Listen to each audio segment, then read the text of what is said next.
detailed reception report. It was excellent. He was listening on January 15th, and he was listening on 3975 kilohertz. He reports SINPO 55445, and he was using a Yaesu FT710 with a 42-meter long wire. And it was a rainy day when he was listening also. So it was coming in really good there. And he reports that he is a retired Green Beret, Navy NCO, always interested in what was happening during World War II in the Pacific.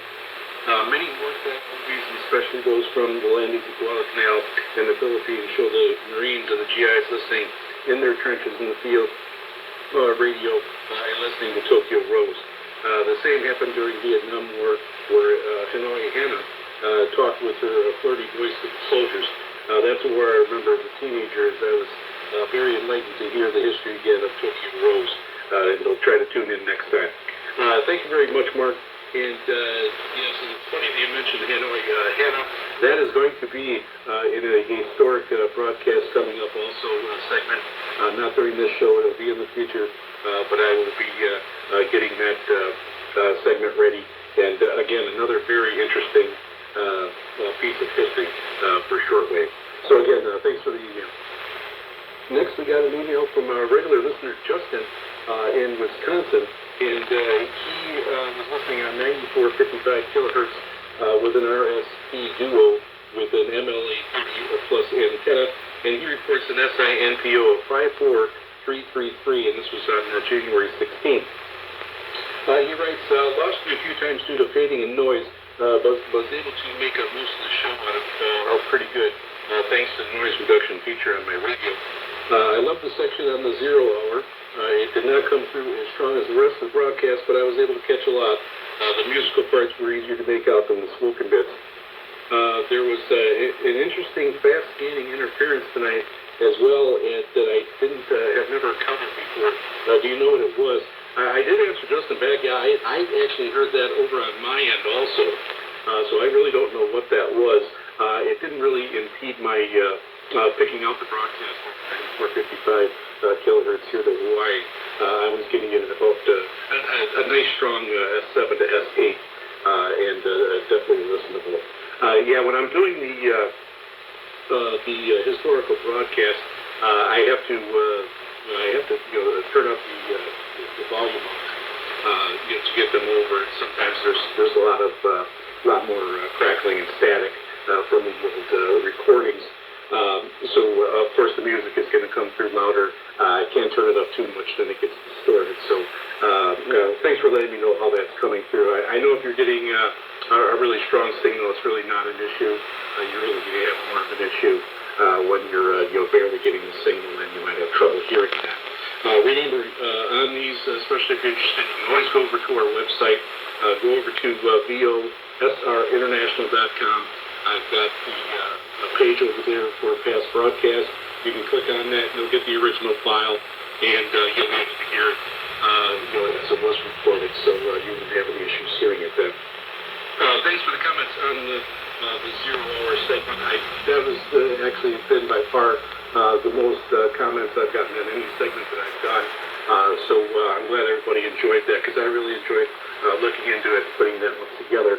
It actually ended up being a little bit longer than I usually have a segment, but I could have even probably done more and split it up. I may return back to it.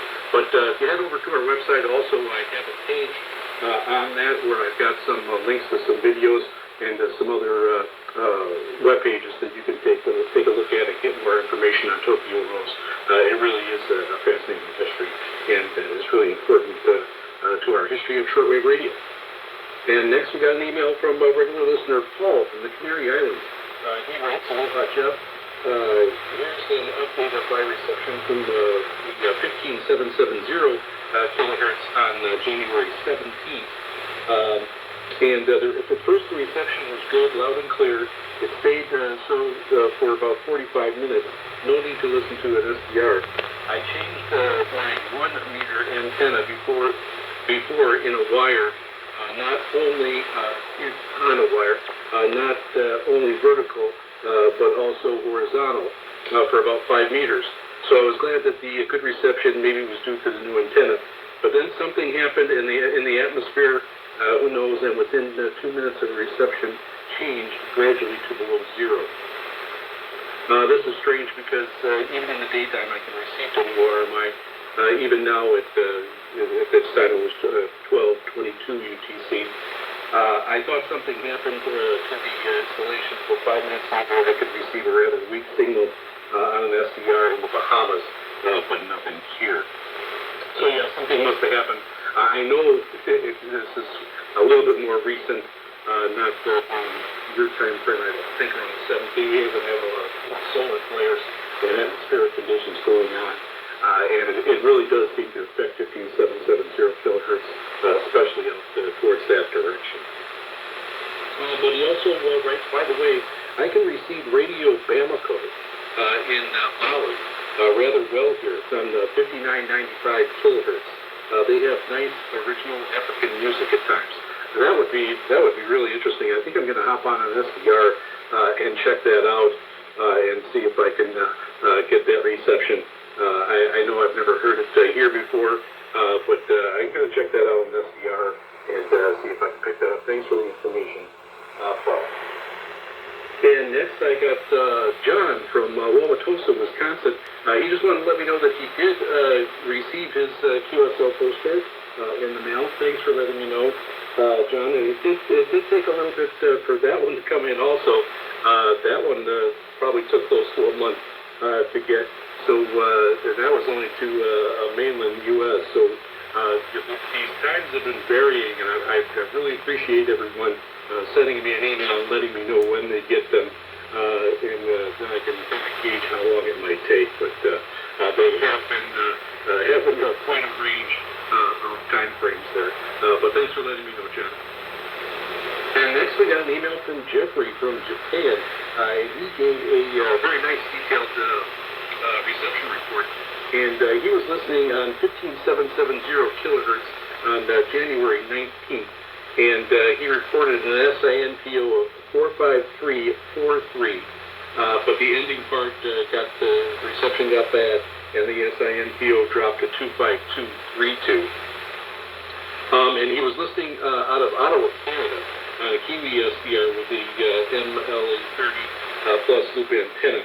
And he had comments here that the history segment was very interesting, and he tried to write down every word.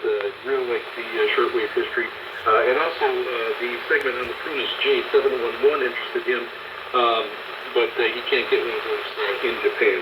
I did get a postcard QSL out in the mail to Jeffrey, so Jeffrey, when you get that, please let me know so I can have some idea how long it takes for the car to get over to Japan. All right, that concludes our mailbag segment for this week. Please keep the emails coming in. You can post on Facebook and get a hold of us that way. I see quite a few posts in some groups that I'm in. But you can, the best way is to send an email to VOSRINT@yahoo.com. That's VOSRINT@yahoo.com. You can also head over to our website at VOSRinternational.com and click over on the mail icon and contact us that way. You can also head over if you're on Facebook. You can click and send a message that way and post at VOSR International. And then also on Reddit, we are at Trending Shortwave Radio. Over there, you can join the group on Facebook and on Reddit, and then you can post, and I will be able to have those reception reports in the mailbag. And now we'll do a segment of historic shortwave radio broadcasts. This one is going to concentrate on Charles Lindbergh, and this definitely fits right into the era where shortwave radio and radio in general was starting to become really important